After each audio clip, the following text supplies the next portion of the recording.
art, photography and objects become part of like the DNA of your home and the way you live.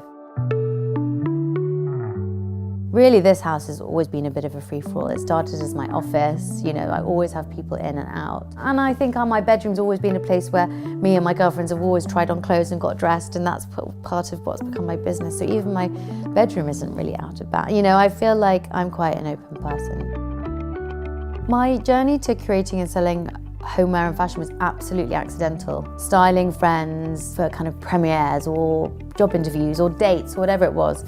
They would maybe admire some coffee table books or the actual coffee table or the candle burning, the record playing, the mirror they were looking at themselves in, and I started selling those bits and bobs to them. I took a shop opposite my apartment and just did it up like my flat, like an extension of my flat. So I started doing collaborations with people who I already admired and loved, tweaking things, and the main part of my business is doing tweaks on other people's things. Edit is everything, I think, so it is finding things that are kind of hidden or different or exclusive or special.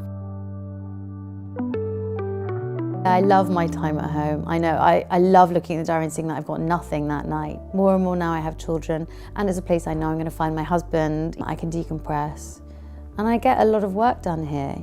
Most of my books are here, so I kind of do my research and spend time being inspired here. I love music. My husband makes vinyl records, so we listen to a lot of vinyl, and you have to kind of think about what you're going to put on. You can't just put on a playlist and it's on. That's a real pleasure, and it's a simple pleasure, but a real pleasure. It's weird, when people say you live in Soho, they can't quite believe that you live in Soho with children, and it's bizarrely not noisy, and sometimes it's weird when you do leave your tranquil home and home life, and you do have crazy Carnaby Street, Soho, all happening out there. Sometimes on Sundays we just all walk down to Marylebone Farmers Market and then come home and do nothing after that, you know. But I do feel like it all being there, it just tempts you in a nice way, you know. I would love to think I'm really like less is more, that's what I always say, but actually I'm not. As the years go by, layers and layers arrive, you know, more cushions and more books and more flowers and more now children's drawings, and I guess it's less is more or less, is probably what my home is. So these are two of my favourite things. They're Philip Arctander, like mid-century chairs. This is one that's actually now being drawn on by my son. And I love the design, they're really fun, but they're genius design, they're really comfortable. It's hard to choose with the books, but I've got some amazing books. I love the Brian Calvin picture. She always really cheers me up. And the Taryn Simon, she's amazing as well.